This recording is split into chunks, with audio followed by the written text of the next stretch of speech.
We are now officially a quarter of the way into the 2024 Canadian Premier League season, and some things are going exactly as expected and some things are most definitely not. Let's go team by team, bottom of the standings up, and review how each team has done so far. In 8th and last place, we have the HFX Wanderers. What is happening in Halifax? A promising young team led by Patrice Geyser last season, which finished 3rd in the league, is dead last, 0 wins, 1 draw through the first 6 matches of their season, having the worst start to a season in Canadian Premier League history. This was an exciting young team last season that made some good additions, I thought, in the offseason, and I think me as well as most other people predicted them to have an improved season this year, and it has been anything but that. On top of a terrible start to the CPL season where they have not won any of their first 6 games and lost 5 of them, they also lost at home in the Canadian Championship to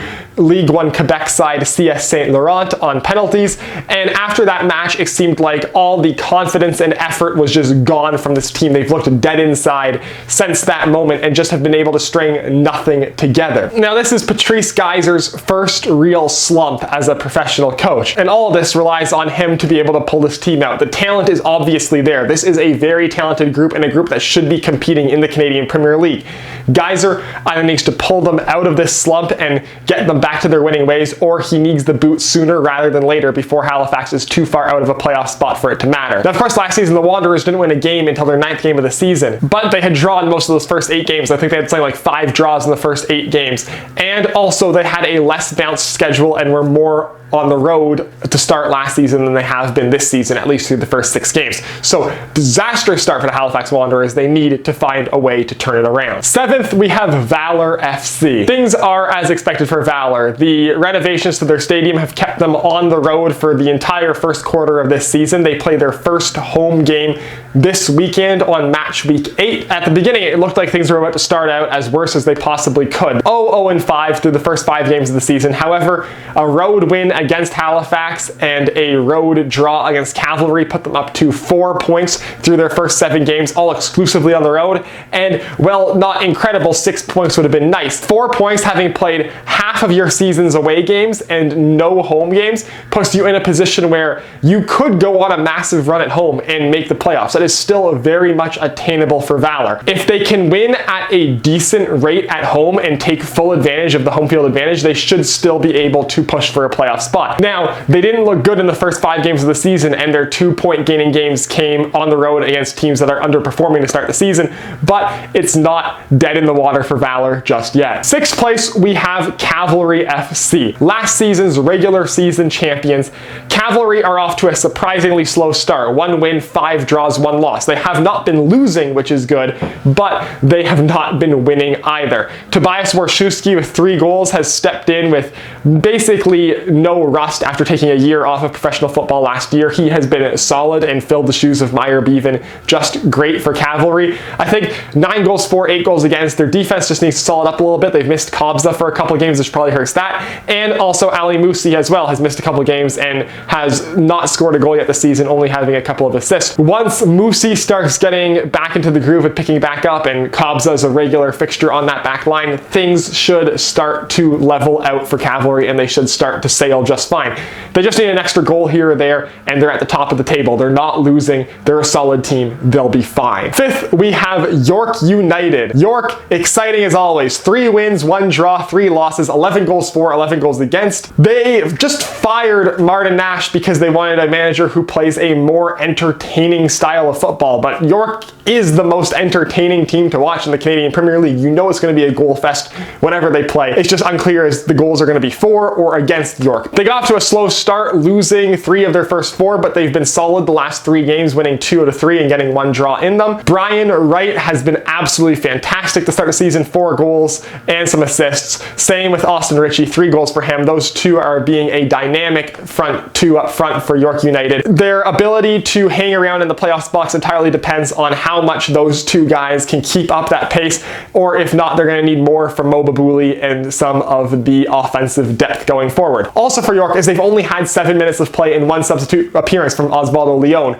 which once he gets into the lineup more regularly, that defense is going to look much better. Same with Juan Cordova, who has also missed some time with injury as as well. Those two into the lineup more regularly, and York's defensive issues should mostly go away. This is a York team that, if the offense can keep chugging at the rate it's going and the defense can solid up a bit with those players coming back from injury, York could be a very dangerous team in the CPL going forward. They're getting their new coach on June 1st. It'll be a bit of a transition period once that happens. If that goes smoothly, this team should be making the playoffs. In fourth, we have Forge FC. At 3-1-2, Forge is just off to a solid start to the season. It's exactly as expected for Forge FC. Tristan Borges with an April Player of the Month performance.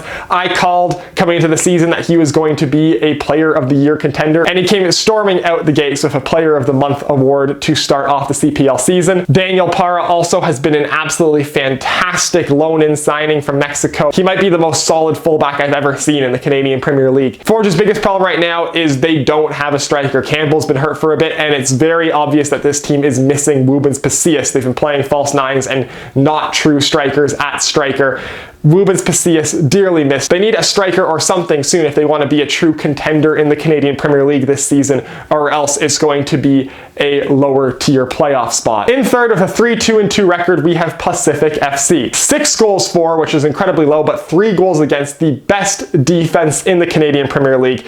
Pacific FC is playing boring football, but they are getting results. However, I'm not going to fall for the early season high Pacific standing again. Pacific FC, 5 of their first 7 games have been at home. They always do this where, because the way the CPL scheduling works, they always get a lot of front-loaded home games because the weather is better in Victoria in April, and they always end up higher in the standings than they probably should be after the first quarter, first third of the season. Again, like last season where they were first in the halfway mark and then fell down to 4th, I expect that this Pacific team is going to take a bit of a regression. They're not scoring goals while they're at home. That is going to become a massive problem when they start having significant road trips into the summer. The defense has been solid, however, and Emil Gazdov is a legitimate contender for both the U21 Canadian Player of the Year award and the Goalkeeper of the Year award. He is legit for Pacific FC, a fantastic young goaltender for them, and a massive piece for them to have, and a goalkeeper who truly can keep them in any game and is a massive reason why their defense is so strong this season. I'd like to see them score a bit more and do it on the road,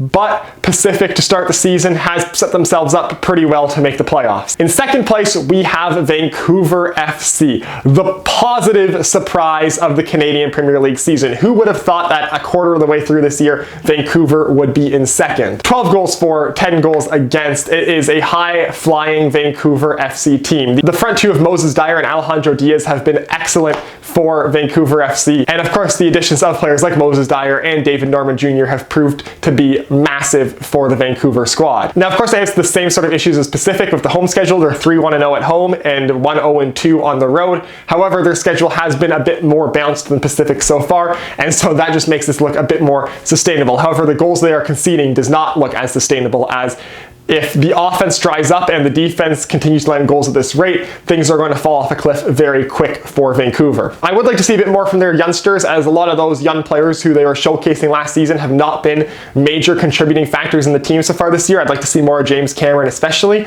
but great start to the season for Vancouver FC. I'm really interested to see if they can keep this up or if this is a flash in the pan. But they definitely have the players who, if they're in form, they can be a legitimate contender. And of course, in first place, we have Atletico Ottawa. 5-2-0, 13 goals for, 4 goals against. The super team is going to super team. Only undefeated team remaining in the Canadian Premier League this season. Atletico Ottawa has just been lights out. Ruben Del Campo, 5 goals in 7 appearances this season after having 0 goals last year. Massive developmental step from him. Manny Aparicio has just been as advertised, 3 goals already. Great addition to this team. Didic, Debrine, Yesley, Twardek have all helped massively solidify this team's defense. Second best defense in the league after Pacific, to add to the best offense in the league.